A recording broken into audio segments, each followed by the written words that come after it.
Hello friends, welcome to my channel. आज का video हमारा होने वाला है मैथ गणित के ऊपर। जैसा कि आप देख पा रहे हो किस तरह के क्वेश्चन है और कितनी आसानी से आज हम इन्हें सॉल्व करने वाले हैं, ये आज आपको इस वीडियो में देखने को मिलेगा। तो फ्रेंड्स, वीडियो में बने रहिएगा अंत तक। आज की वीडियो में मैंने 5 मोस्ट इंपॉर्टेंट क्वेश्चन को जो है शामिल किया है, जो कि जनरली कई बार परीक्षाओं में पूछे जाते हैं और आगे भी पूछे जाने वाले हैं।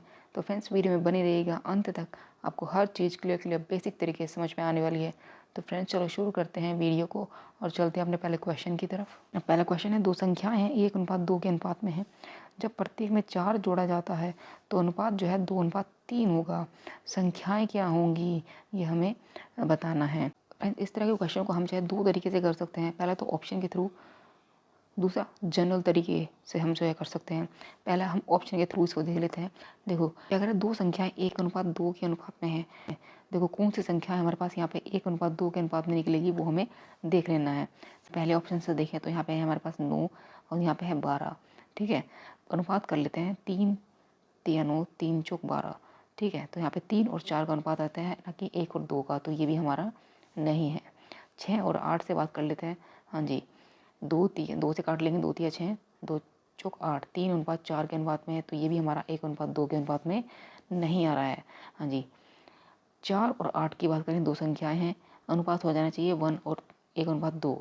4 से काटेंगे, 4 दूनी 8, मतलब यहाँ पे जो है हमारा 1:2 के अनुपात में ये संख्याएं हैं, मतलब 4 और 8 जो है हमारे पास करेक्ट ऑप्शन होगा।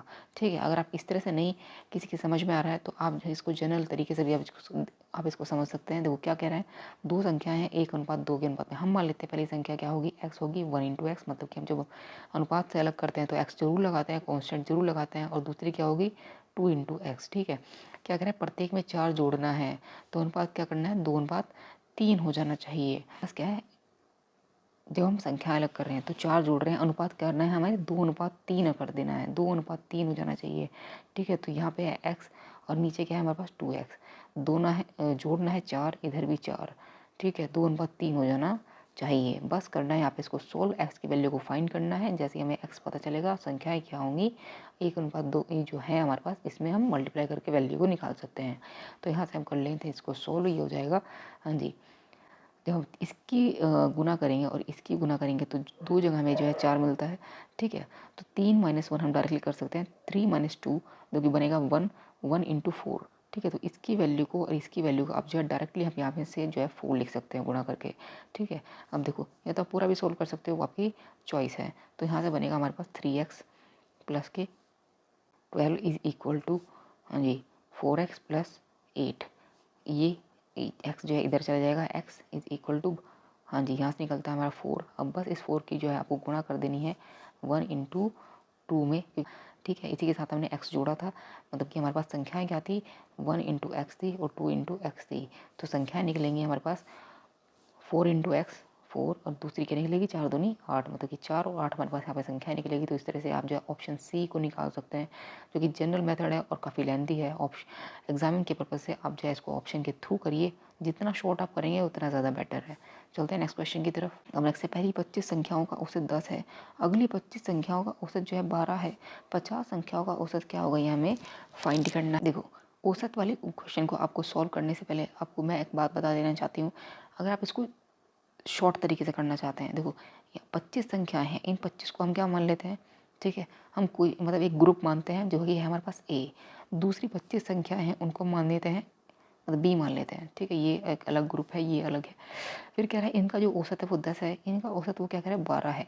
ठीक है, 50 संख्याओं का औसत की वो बात कर रहा है, मतलब टोटल ए और बी की वो बात कर रहा है टोटल। तो यहाँ पे जो इसका औसत होगा वो उनके मिड में होना चाहिए। मिड की देखो ये वाला देखो क्या है यहाँ पे, ये 25 संख्या है, ये इधर 50 से पहले ये इधर हो जाएंगी 25, टोटल हमारे पास क्या हो जाएंगी 50 हो जाएंगी।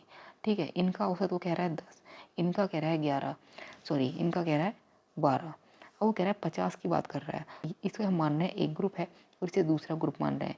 यहाँ पे 10 है, यहाँ पे 12 है। जब 50 की बात करेगा, पूरे की टोटल की बात करेगा, तो इनका जो माध्य होगा 10 और 11 का जो बीच में वैल्यू आएगी वो क्या आएगी हमारे पास 11 होगी, जो कि 50 संख्याओं का औसत होगी। ठीक है फ्रेंड्स, ये था आप इसका शॉर्ट तरीका, मतलब कि ये आपको याद रखना होगा। इसके जनरल तरीके से हम जो है इसकी बात करते हैं, जनरल तरीके से हम इसको समझेंगे कैसे और क्यों। 25 संख्याओं का औसत की बात कर रहा है, तो हमारे पास क्या होता है योग होता है। ठीक है। किन्हीं भी संख्याओं का योग कितनी भी संख्याएं होती हैं इज इक्वल टू हमारे पास क्या होता है, औसत होता है। 10 है तो यहाँ से हम जो है योग की निकाल सकते हैं। योग क्या निकलेगा, हाँ जी, नीचे हमारे पास टोटल क्या हो गया 25 और यहाँ पे क्या है औसत कह रहा है 10। ठीक है, तो यहाँ से हम योग वैल्यू निकाल सकते हैं। योग हमारे पास क्या होगा 25 × 10 होगा। ठीक है, ये हो गया योग। फिर क्या है अगली 25 संख्याओं का औसत, तो अगली 25 संख्याओं का योग क्या होगा 25 × 12 हो जाएगा। ठीक है, तो ये भी योग ये भी योग, सभी 50 संख्याओं का औसत बताना है। ये भी योग ये भी योग, योग को प्लस करेंगे तो ये भी क्या हो जाएगा हमारे पास पूरा योग हो जाएगा। और फिर डिवाइड करना है हमें कितना, ये टोटल हमारे पास क्या हो गया 50 संख्याओं का योग निकल चुका है। ठीक है, अब नीचे क्या होता है 50 होता है, मतलब कितनी संख्याएं होती हैं और वही हमारे पास क्या होता है औसत, जो हमें फाइंड करना है। ठीक है, ये हमें औसत को फाइंड करना है। आप इसको भी ऐसे भी कर सकते हो। ठीक है, अब बस गुणा कर लेना है, यहाँ पे इसको 25 कॉमन करेंगे, हाँ जी, ये हो जाएगा हमारे पास, मतलब कि यहाँ से जो है हमारे पास वैल्यू निकलेगी 11। ऑप्शन डी हमारे यहाँ पे क्या है करेक्ट आंसर है। फ्रेंड्स उम्मीद करूँगी आपको जो है ये तरीका भी आपको जो है क्लियर हुआ होगा, क्योंकि ये तो जनरल तरीका है। बाकी जो मैंने आपको बताया है जो एक शॉर्ट तरीका है, मतलब ठीक है, तो आपको याद रखना है सभी 50 संख्याओं को जो औसत अगर वो बोले तो उसका जो मिड में जो माध्य के होता है वही हमारा जो है उसका औसत होता है। तो ऑप्शन डी हमारे यहाँ पे क्या है दोनों तरीके से, हाँ जी, आने वाला है। तो ऑप्शन डी हमारे यहाँ पे करेक्ट आंसर है। उम्मीद करूँगी आपको जो ये भी क्लियर हुआ होगा। अब चलते हैं नेक्स्ट पे। अब नेक्स्ट है, एक बेईमान व्यापारी यह दावा करता है कि उसकी बिक्री कीमत उसकी लागत कीमत के बराबर है, किंतु वजन जो है 1 किलोग्राम के बजाय 900 ग्राम है, तो उसकी लाभ प्रतिशत कितना होगा ये हमें बताना है। हाँ जी, क्वेश्चन को ध्यान से समझना है तभी हम जो है बता पाएंगे। ठीक है, क्या कह रहा है उसकी बिक्री कीमत जितने में उसने बेचा उसकी लागत कीमत के बराबर है, मतलब जो उसके पास उसने उसकी थी ना जो कीमत थी, ठीक है, उसने उसे उसी में बेचा। डाला गया कहाँ पे, उसने क्या क्या लॉजिक लगाया, उसने जो है उसका 900 ग्राम, मतलब 900 ग्राम जो उसका वजन था, भार था, 1 किलोग्राम था उसका भार, 900 ग्राम ही दिया। ठीक है, ग्राहक को 900 ग्राम दिया और 100 ग्राम जो है अपने पास रख लिया। 1 किलोग्राम का मतलब 1000 ग्राम। ठीक है, तो 100 ग्राम उसने जो है ये अपने पास रख लिया एज ए प्रॉफिट। यही जो है उसका प्रॉफिट कहलाएगा। ठीक है, जिस पर उसे लाभ हुआ। कीमत की वहाँ यहाँ जो है उसने बात ही नहीं की। तो अगर मैं इसकी कीमत की बात करूँ, मतलब अगर इसकी जो कीमत है वो अगर हम मान लें 10 रुपये है। ठीक है, वो उसकी हम मान रहे हैं, ठीक है, ये उसकी क्या है 10 रुपये की कीमत है, ये उसकी लागत कीमत है और बिक्री भी वो जो है 10 रुपये में ही दे रहा है। गड़बड़ कहाँ की उसने उसके वजन में की, वजन ही क्या होगा उसका लाभ होगा। ठीक है, तो हम यहाँ पे जो है फोकस करेंगे सिर्फ उसकी वजन के ऊपर। अब देखो क्या करें, यहाँ पे जो उसका प्रॉफिट हुआ था वो 100 ग्राम का प्रॉफिट हुआ था। ठीक है, लाभ प्रतिशत निकालना है। अगर हम लाभ की बात करें 100 ग्राम प्रतिशत निकालना हो तो कैसे निकालेंगे। ठीक है, देखो अब यहाँ पे क्या करें, 900 ग्राम उसने जो है ग्राहक को दिया, जिसको भी बेचा होगा 900 ग्राम दिया। ठीक है, तो ये इसी पर उसे क्या होगा लाभ होगा। देखो कई बार यहाँ पे जो है कन्फ्यूजन क्रिएट करेंगे बच्चे कि यहाँ पे जो हम जो है नीचे क्या रखते हैं प्रारंभिक मूल्य रखते हैं। ठीक है, प्रारंभिक मतलब कि यहाँ पे हमें जो है 1000 रख देना चाहिए। ठीक है, बहुत से जो है यहाँ पे इस तरीके से जो है कन्फ्यूज़ हो जाएंगे, 1000 रखेंगे। हम यहाँ पे 1000 क्यों नहीं रखेंगे ये मैं आपको समझा रही हूँ। देखो देखो अगर हम बात करते हैं कीमत की, ठीक है, कीमत जो उसके पास एक्चुअल में कीमत होती है उस पर उसे लाभ या हानि होती है। लेकिन हम यहाँ का बात कर रहे हैं किसकी, वजन की, भार की बात कर रहे हैं। तो यहाँ पे हम जो है कीमत मतलब यहाँ पे जो हम प्रारंभिक जो उसके पास है उसकी बात ना करके जिस उसने दे दिया है, मतलब लाभ जो उसे उस पर ही तो होगा जो उसने दिया है ग्राहक को। उसने क्या दिया है ग्राहक को 900 ग्राम दिया है। ठीक है, और 100 ग्राम अपने पास रख लिया है। 900 ग्राम देने पर ही तो जो है उसे मतलब लाभ हुआ होगा। ठीक है, या फिर 1000 ग्राम रखने पर उसे लाभ हुआ होगा, ये तो नहीं होगा ना। ठीक है, 900 ग्राम देने पर मतलब यहाँ पे किलोग्राम में जो है यहाँ पे हम जो है रिवर्स चलते हैं। तो बस आपको इतना याद रखना है। तो यहाँ पे हम क्या करेंगे 900 हम जो है नीचे रखते हैं, मतलब 900 ग्राम देगा तभी तो उसे लाभ होगा। 900 ग्राम देने पर उसे लाभ होता है। ठीक है, ना कि 1000 ग्राम रखने पर। ग्राम ये भार के अंडर हम जो है इसको सॉल्व करते हैं। तो है जो देता है उसके ऊपर हम जो है इसको लाभ के अनुपात में मानते हैं। ये इसको करना है यहाँ पे सोल्व, ये हो जाएगा 100/9। हाँ जी, 100/9 क्या होगा 11 सही 1/9% जो इसकी वैल्यू होती है। तो ऑप्शन सी हमारे यहाँ पे क्या है करेक्ट आंसर है। उम्मीद करूँगी फ्रेंड्स ये क्वेश्चन आपको बहुत अच्छे से क्लियर हुआ होगा। और ये क्वेश्चन जो है बहुत बार मतलब रिपीटेड होता है, ये क्वेश्चन आता ही आता है मोस्टली एग्जाम में।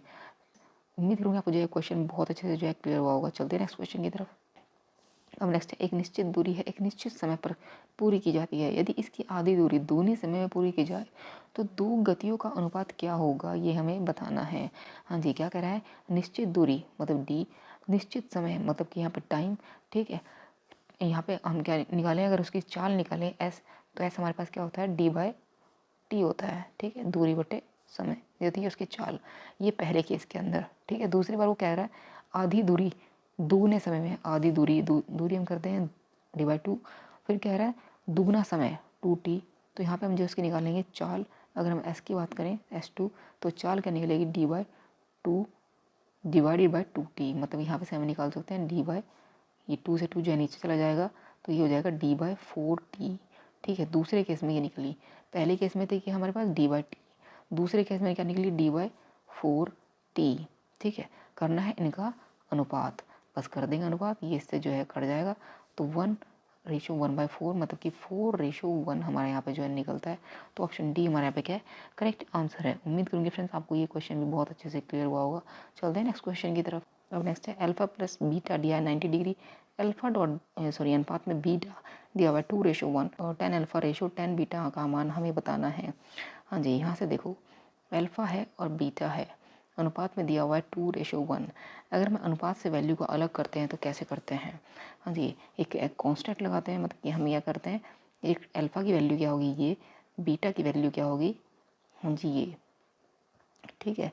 अब देखो क्या निकलता है यहाँ से, हम जो है यहाँ पे इसको वैल्यू को रख सकते हैं, तो यहाँ पे हमारे पास हो जाएगा 2x plus x is equal to 90, x यहाँ से निकल जाएगा 30, ठीक है, सॉल्व होने के बाद।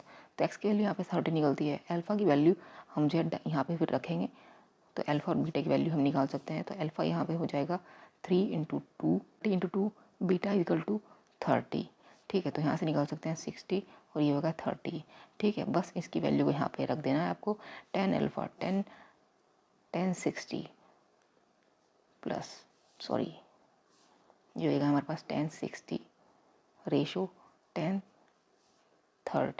60 को हम जानते हैं √3 होता है, और 30 का मतलब होता है 1/√3, ठीक है।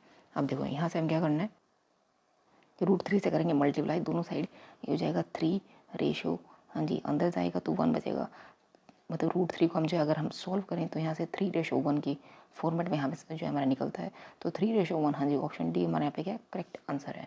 तो फ्रेंड्स आज की वीडियो को यहीं विराम देते हैं। तो फ्रेंड्स कैसा लगा ये वीडियो, अगर वीडियो अच्छा लगा हो तो लाइक कमेंट से जरूर कीजिए, चैनल को सब्सक्राइब जरूर कीजिए जिससे कि आपको नए नए नोटिफिकेशन मिलता रहे।